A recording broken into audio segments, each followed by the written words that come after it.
امرت ہے تیرے بول تو پیغام زندگی، امرت ہے تیرے بول تو پیغام زندگی، تیرے سوا نہیں کوئی آواز وقت کی، تیرے سوا نہیں کوئی آواز وقت کی۔ بسم اللہ الرحمن الرحیم۔ ناظرین کرام السلام علیکم ورحمۃ اللہ وبرکاتہ۔ خلافت ڈے کے حوالے سے ہم کچھ پروگرامز جو ہیں وہ آپ کی خدمت میں لے کر حاضر ہیں، اور یہ جو ہیں پروگرام یہ چھوٹے سیگمنٹس میں ہم ان کو ڈیوائیڈ کریں گے۔ حقیقت یہ ہے کہ الہیات کا مضمون ہو، نبوت کا مضمون ہو، یا خلافت کا، یا خدمت انسانیت کا، تو جماعت احمدیہ کا لٹریچر جو ہے وہ اتنا رچ ہے اس معاملے میں، اور اس قدر مستند مواد جو ہے وہ موجود ہے کہ وہ ساری دنیا میں اپنی مثال نہیں رکھتا، یونیک ہے اور ممتاز ہے۔ جہاں تک خلافت کے مضمون کا تعلق ہے تو اس میں بھی جب میں نے سوچنا شروع کیا کہ کون سا حصہ جو ہے اس کو بیان کیا جائے ایکسکیوز می، تو میں حیران رہ گیا کہ اگر خلافت اور توحید کے مضمون کو بیان کیا جائے کہ اللہ تعالیٰ کی ذات کے ساتھ خلافت کا کیا تعلق ہے، تو وہ بھی ایک بہت لمبا مضمون ہے۔ نبوت کی صفات کو خلافت کے آئینہ میں دکھانے کی کوشش کروں تو وہ اپنی ذات میں ایک مستقل اور بہت لمبا مضمون ہے۔ پھر خلافت کا ایک جو نظام ہے اس کو اگر نحل یعنی شہد کی مکھیوں اور ان کے ملکہ کے نظام کے ساتھ ایک مشابہت کے طور پر بیان کرنا شروع کروں تو وہ بھی بہت لمبا مضمون ہے۔ اور پھر جو لوگ خلافت کی اس آسمانی نعمت سے بے نصیب ہیں ان کا ذکر شروع کروں تو وہ بھی ایک لمبا مضمون ہے۔ اور پھر آخر پر اگر ان کا ذکر شروع کروں کہ جن کو خلافت کی نعمت نصیب ہے تو وہ ایک نشے والا مضمون ہے، اور مجھے بار بار وہ اپنی طرف کھینچتا ہے کہ اس طرف تم جاؤ اور یہ بیان کرو۔ لیکن ہمارے امام ایدہ اللہ تعالیٰ بن نصر العزیز نے گزشتہ خطبے میں بھی اور اس سے پہلے بھی خطبات میں اس مضمون کو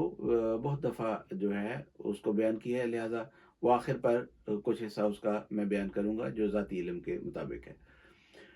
تو کچھ تھوڑا تھوڑا جو ہے وہ ان سارے مضامین کو ہم ٹچ کریں گے تاکہ آپ کو جو مختلف جو یہ پروگرام ہے، جو یہ مختلف پوائنٹس ہیں، ان کا کچھ نہ کچھ ٹیسٹ جو ہے وہ مل جائے۔ تو سب سے پہلی بات یہ ہے کہ جو خلافت کا لفظ ہے، خلیفہ کا لفظ جو ہے، اس کے ڈکشنری کے میننگ جو ہیں وہ کیا ہیں؟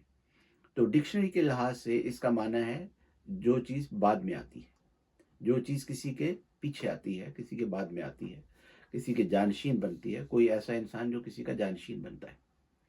مجھے ایک عرب کے شعر میں، اگرچہ اس نے وہاں خلافت کا لفظ تو استعمال نہیں کیا، لیکن اس نے بہت خوبصورتی کے ساتھ خلافت کے مضمون کو بیان کر دیا ہے، اور ہر پہلو کو اس نے بیان کر دیا ہے اس لحاظ سے۔ وہ کہتا ہے اذا سید منا خلا قام سید قول لما قال الکرام فول،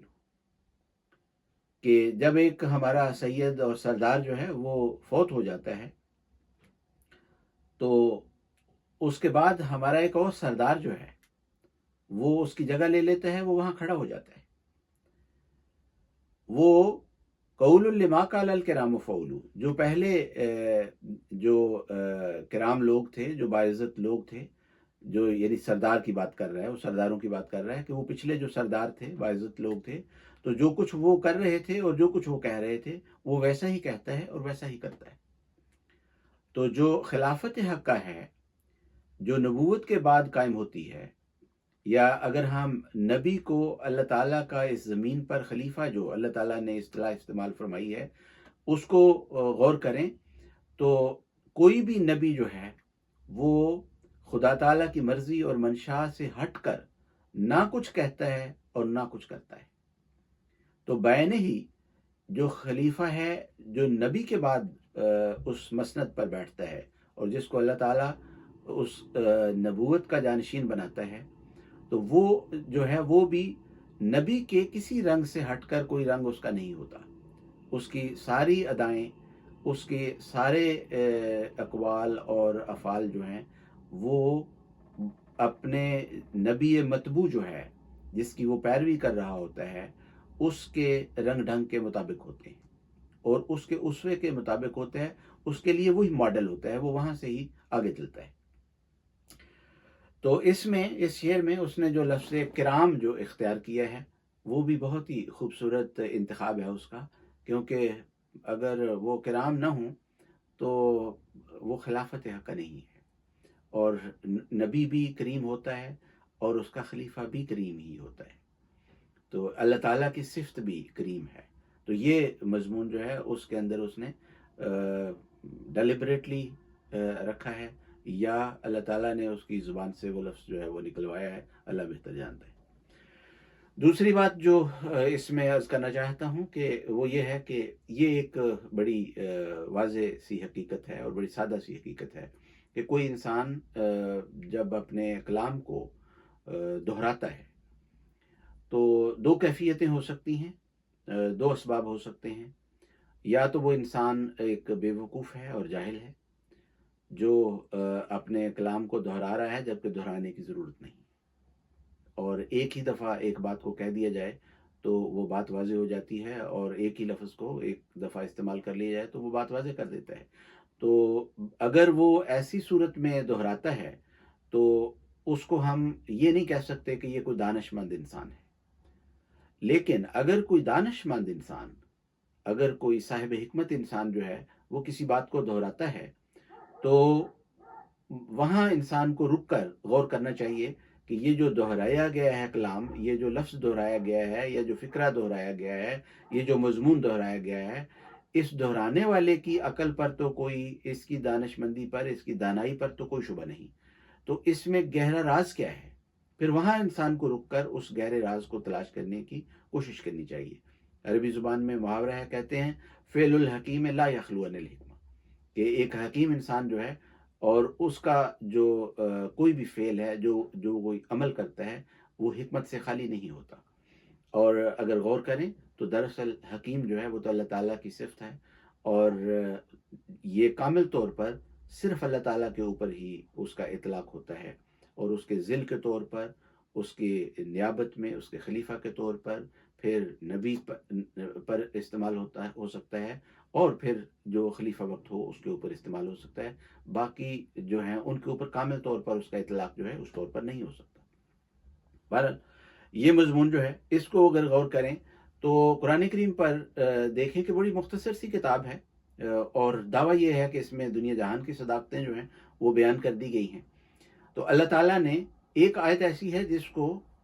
114 دفعہ اس کا تکرار کیا ہے,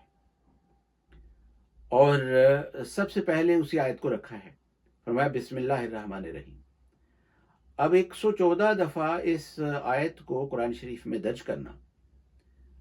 جو ہے, اور اتنا زبردست تکرار جو ہے,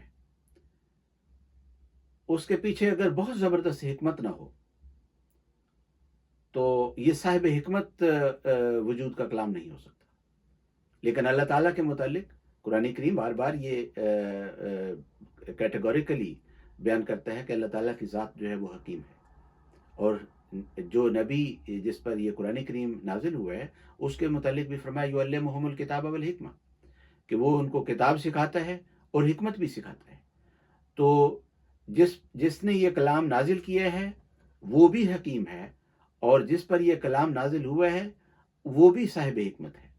تو پھر کیسے ممکن ہے کہ 114 دفعہ ایک آیت کا تکرار ہو اور اس میں کوئی بہت بڑا راز جو ہے, بہت زبردست صداقتیں جو ہیں وہ موجود نہ ہوں. تو جب ہم اس زمانے کے امام سیدنا حضرت مسیح موعود علیہ الصلوۃ والسلام جو حق معدل ہیں اور جو قرآن کریم کی تعلیمات کو کھول کھول کر بیان کرنے کے لیے دنیا میں تشریف لائے، اور اللہ تعالیٰ نے ان کو مبعوث کیا تاکہ اسلام کی خوبصورت تعلیم جو ہے اس کو ساری دنیا کے سامنے کھول کر پیش کر دیں۔ تو جب ہم حضرت مسیح موعود علیہ الصلوۃ والسلام کے دربار میں حاضر ہوتے ہیں تو وہاں سے پوچھتے ہیں کہ یہ بسم اللہ الرحمن الرحیم جو ہے اس کی عظمت کیا ہے، اور اس کا تکرار جو ہے یہ اس قدر کیوں ہے، اور اس فعل حکیم خدا کے فعل میں کیا راز ہے اور کیا حکمت ہے۔ تو حضرت مسیح موعود علیہ الصلوۃ والسلام فرماتے ہیں کہ سارے قرآن شریف کا خلاصہ جو ہے وہ بسم اللہ الرحمن الرحیم ہے۔ تو یہاں سے پتہ چل گیا کہ اللہ تعالیٰ نے بار بار بسم اللہ الرحمن الرحیم کو انسان کے سامنے اس کو تکرار کر کے ہر صورت کے سامنے بھی اس کو رکھ کے یہ بتا دیا کہ ہر صورت کا خلاصہ بھی جو ہے وہ بسم اللہ الرحمن الرحیم ہے، اور اوورآل قرآن کریم کا جیسا کہ مسیح موعود علیہ السلام نے فرمایا ہے اس کا خلاصہ بھی بسم اللہ الرحمن الرحیم جو ہے اس فقرے میں موجود ہے۔ سیدنا حضرت مسلم موعود رضی اللہ عنہ نے بھی اس مضمون پر ایک ارشاد فرمایا ہے، اس کو بھی میں آپ کے سامنے رکھ دیتا ہوں۔ فرمایا تمام دینی اور روحانی مسائل رحمان اور رحیم دو صفات کے گرد چکر لگاتے ہیں۔ تو یہ جو عظیم الشان کلام ہے سیدنا حضرت مسیح موعود علیہ الصلوۃ والسلام کا اور سیدنا حضرت مسلم موعود رضی اللہ عنہ کا، اس کو جب ہم سامنے رکھتے ہیں تو اس پر غور کریں تو قرآن کریم نے اور جو معنی مسیح موعود علیہ الصلوۃ والسلام نے اور خلفاء نے بیان فرمائے ہیں رحمان اور رحیم کے، ان کو جب ہم سامنے رکھتے ہیں تو تین چیزیں سامنے آتی ہیں۔ ایک تو یہ کہ اس فقرے میں، اس مختصر سے فقرے میں الہیات کے مضمون جو ہے اس کو بیان کیا گیا ہے، اور اللہ تعالیٰ کے متعلق بتایا گیا ہے کہ وہ کون ہے، اس کی صفات کیا ہیں۔ پھر دوسرا یہ ہے کہ رحمان اور رحیم پر جب غور کرتے ہیں تو رحمان کے متعلق قرآن کریم کے حوالے سے اور لغت کے حوالے سے حضرت مسیح موعود علیہ الصلوۃ والسلام نے اس مضمون کو بیان فرمایا کہ رحمان وہ ذات ہے، اور جیسا کہ ہم اردو میں بچپن سے یہ ترجمہ جو ہے ہر فرقے میں ہی یہی ترجمہ جو ہے وہ موجود ہے، اور یہ مانا اور تسلیم کیا جاتا ہے کہ یہی ترجمہ ہے اس کا، کہ ترجمہ یہ ہے کہ بن مانگے دینے والا۔ اب بن مانگے دینے والا جو ہے وہ بن مانگے تو اس نے بے شمار نعمتیں دی ہیں۔ کس نے دعا کی تھی، کس نے کوئی عمل کیا تھا کہ یہ سورج جو ہے اس کی پیدائش سے پہلے بھی جو اس کے فائدے کے لیے موجود ہے، ہوا موجود ہے اور بے شمار نعمتیں ہیں، تو یہ سب کچھ جو موجود ہے تو اس کے لیے کسی نے کوئی نہ سوچا تھا، نہ کوئی عمل کیا تھا، نہ کوئی دعا کی تھی۔ تو یہ جو نعمتیں بے شمار انسان کے لیے اللہ تعالیٰ نے پیدا کی ہیں وہ صفت رحمان کے تابع کی ہیں۔ لیکن ان سب نعمتوں میں سے جو انسان کو اللہ تعالیٰ نے دی ہیں، اگر غور کیا جائے تو سب سے بڑی نعمت ایک ہی ہے، اور وہ نعمت ہے نبوت کی، کہ اللہ تعالیٰ نے نبی جو ہے وہ اس دنیا میں بھیجا تاکہ انسانوں کو وہ خدا تعالیٰ کا رستہ جو ہے وہ دکھائے اور اللہ کی رضا کی راہوں پر چلائے۔ تو جب ہم نبوت کے مضمون کو دیکھتے ہیں تو قرآن کریم کیٹیگریکلی بار بار یہ کہتا ہے کہ یہ محبت ہے، یہ عطا ہے محض، اس میں کسی انسان کی کوئی کمائی کا دخل نہیں ہے۔ کوئی انسان یہ نہیں کہہ سکتا کہ میں نے اتنے سجدے کر لیے ہیں، اتنی دعائیں کر لی ہیں، اتنی عبادتیں کر لی ہیں، لہٰذا اب مجھے نبوت مل جانی چاہیے یا اس کو نبوت مل جائے، ایسا نہیں ہے۔ نبوت کے مضمون کے متعلق قرآن کریم نے فرمایا ذالک فضل اللہ یؤتیہ من یشاء، یہ محبت ہے، اور یہ اللہ تعالیٰ جو ہے وہ جس کو چاہے اپنے فضل کے ساتھ اس کو یہ عطا کر دیتا ہے، یہ محض اللہ تعالیٰ کا فضل ہے۔ تو یہ تو رحمان کے تابع سب سے بڑی نعمت ہے۔ تو یہاں پتہ چل گیا کہ الہیات کے بعد، اللہ کے بعد یہاں نبوت کا ذکر ہے جو اللہ تعالیٰ کی صفت رحمان کے تابع عطا ہوتی ہے۔ اس کے بعد اللہ تعالیٰ نے ذکر فرمایا کہ وہ الرحیم ہے، اور رحیم کا ہم بچپن سے ترجمہ یہ پڑھتے آئے ہیں کہ جو سچی محنت کو ضائع نہیں کرتا۔ تو معلوم ہوا کہ یہاں اعمال کا ذکر ہے، جہاں انسانی اعمال کا دخل ہے، اور وہاں پر اللہ تعالیٰ جو ہے وہ رحم کے ساتھ انسان کے اعمال جو ہیں ان کا نتیجہ نکالتا ہے۔ بعض دفعہ انسان غلطی کرتا ہے، اور اگر اعمال کا نتیجہ ایز اٹ از نکلے تو اس غلطی کا خمیازہ جو ہے لازمی ہر دفعہ بھگتنا پڑنا چاہیے، ایسا نہیں ہے۔ اللہ تعالیٰ جو ہے انسان کے ساتھ ایسا رحیم و کریم ہے کہ وہ یعفو عن کثیر ہے، وہ بہت ساری غلطیوں کو معاف کرتا ہے، اور ہر دفعہ جب انسان غلطی کرتا ہے تو اس کا غلط نتیجہ نہیں نکلتا، بلکہ وہ رحم کے ساتھ اس غلط نتیجے کو مٹا دیتا ہے۔ لیکن جب انسان درست طور پر محنت کرتا ہے اور کسی اچھے عمل کے لیے محنت کرتا ہے تو اس کا اچھا نتیجہ جو ہے وہ رحم کے ساتھ بہتر عمل کا بہترین نتیجہ جو ہے وہ اللہ تعالیٰ نکالتا ہے۔ تو جب ہم اس بات کو غور کریں تو معلوم ہوگا کہ انسان کے اللہ تعالیٰ نے دو اعمال جو ہیں ان دو باتوں کا انسان کے حوالے سے ذکر کیا، فرمایا وعد اللہ الذین آمنوا منکم وعملوا الصالحات لیستخلفنہم فی الارض، کہ اللہ تعالیٰ نے یہ دو باتیں کرنے والوں کے ساتھ وعدہ کیا ہے کہ ان کو خلافت عطا کرے گا۔ ایک یہ کہ ایمان لائیں گے، اور دوسرا یہ کہ وہ پھر اس کے بعد اعمال صالحہ بجا لائیں گے۔ تو جو لوگ نبوت پر ایمان لاتے ہیں اور اس کے بعد اعمال صالحہ بجا لاتے ہیں تو اللہ تعالیٰ ان میں خلافت کا انعام جو ہے وہ عطا کرتا ہے، اور یہ اس صفت رحیم کے تابع ہے جو اللہ تعالیٰ نے اس میں بسم اللہ الرحمن الرحیم میں بیان فرمائی ہے۔ حقیقت یہ ہے کہ ان تینوں باتوں کا، یعنی الوہیت، نبوت اور خلافت کا، آپس میں ایک ایسا گہرا تعلق ہے کہ اگر کوئی الوہیت کو نہ سمجھے تو وہ نبوت اور خلافت کو نہیں سمجھ سکتا، اور اگر نبوت کو نہ سمجھے تو خلافت اور الوہیت کو بھی نہیں سمجھ سکتا، اور جو اگر خلافت کو نہ سمجھے تو وہ نبوت اور الوہیت کو بھی نہیں سمجھ سکتا۔ ان کا ایسا گہرا تعلق ہے۔ چنانچہ میں مثال کے طور پر آپ کو بتاتا ہوں کہ جن لوگوں کے پاس آج دنیا میں خلافت نہیں ہے وہ نہ الوہیت کو سمجھتے ہیں اور نہ وہ نبوت کو سمجھتے ہیں۔ ان کو معلوم ہی نہیں کہ اللہ تعالیٰ کا مقام کیا ہے اور نبوت کا مقام کیا ہے، اور ان میں فرق کیا ہے، کس کو کس پر ترجیح حاصل ہے۔ چنانچہ آپ دیکھتے ہیں کہ جن کے پاس خلافت نہیں ہے بڑے زوردار نعرے لگاتے ہیں، بڑی ریلیاں نکالتے ہیں، بڑے جلسے کرتے ہیں، بڑے جلوس نکالتے ہیں، اور ختم نبوت زندہ باد زندہ باد کے نعرے جتنے مرضی زور زور سے لگا لیں اس سے فرق نہیں پڑتا۔ جب صاحب عرفان نہیں ہے، جب معرفت نہیں ہے تو پھر وہ کھوکھلے نعرے ہیں۔ چنانچہ اگر ہم پاکستان کو سامنے رکھیں تو پاکستانی ریاست نے ایک قانون جو ہے وہ بنایا ہے توہین رسالت کا۔ اس کے پیچھے بدنیتی کیا تھی وہ علیحدہ بحث ہے، بننا چاہیے قانون ایسا یا نہیں بننا چاہیے یہ ایک علیحدہ بحث ہے۔ لیکن جس پوائنٹ کو میں اٹھا رہا ہوں وہ یہ ہے کہ نہ کبھی کسی نے اس بات کو اٹھایا ہے اور نہ کوئی ایسا قانون بنا ہے کہ اللہ تعالیٰ کی توہین کرنے والے بھی تو بے شمار ہیں وہاں پر، صرف رسول کی توہین کرنے والے تو نہیں۔ تو جو اللہ تعالیٰ کی توہین کرنے والے ہیں ان کے خلاف کیوں قانون نہیں بنا، حالانکہ اللہ تعالیٰ کی ذات جو ہے اس کو ترجیح حاصل ہے۔ نہ ایسی آوازیں اٹھی ہیں، نہ ایسا قانون بنا ہے، لیکن توہین رسالت کا قانون بن گیا ہے۔ تو ان کو معلوم ہی نہیں کہ جو ترجیح ہے وہ کس کو حاصل ہے۔ اگر وہ حضرت محمد مصطفیٰ صلی اللہ علیہ وسلم کی پاک سیرت کو دیکھتے تو ان کو معلوم ہو جاتا کہ حضرت صلی اللہ علیہ وسلم نے یہ پیغام تو لا الہ الا اللہ محمد رسول اللہ میں ہی دے دیا تھا کہ اللہ کو ترجیح حاصل ہے، محمد رسول اللہ کو ترجیح حاصل نہیں ہے خدا کی ذات پر۔ تو اللہ تعالیٰ جو ہے اس کی جو عملی مثالیں تھیں وہ بھی حضرت صلی اللہ علیہ وسلم نے جنگ احد کے موقع پر وہ بھی دکھا دیا، کر کے بھی دکھا دیا۔ جب احد کے موقع پر کفار کی طرف سے یہ نعرہ بلند ہوا کہ انہوں نے پوچھا کہ کیا تم میں محمد ہے، تو حضرت صلی اللہ علیہ وسلم نے صحابہ کو اشارے سے فرمایا کہ جواب نہیں دینا۔ تو انہوں نے کہا کہ اچھا ہم نے تو محمد کو مار دیا ہے، نعوذ باللہ۔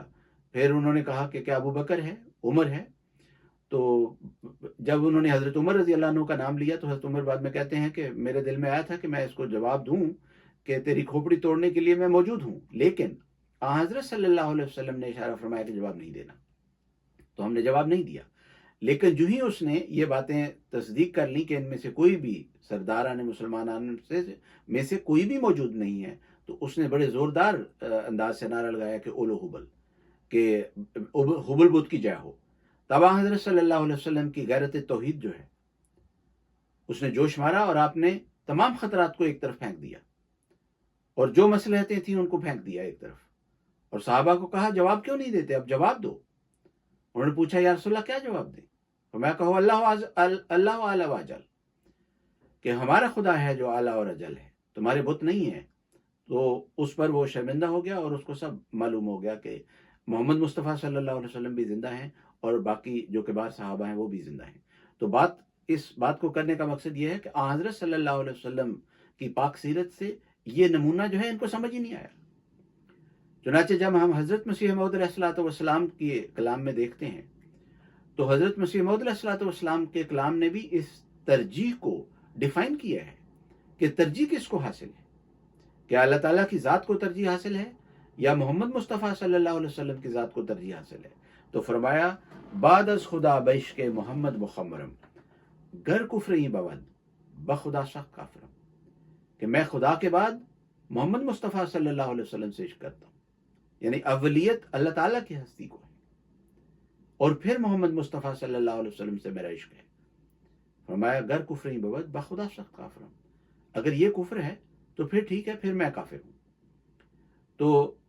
جو پوائنٹ میں نے اٹھایا ہے کہ ان کو نہ نبوت کی سمجھ ہے نہ الوہیت کی سمجھ ہے، اور چونکہ ان کے پاس خلافت نہیں ہے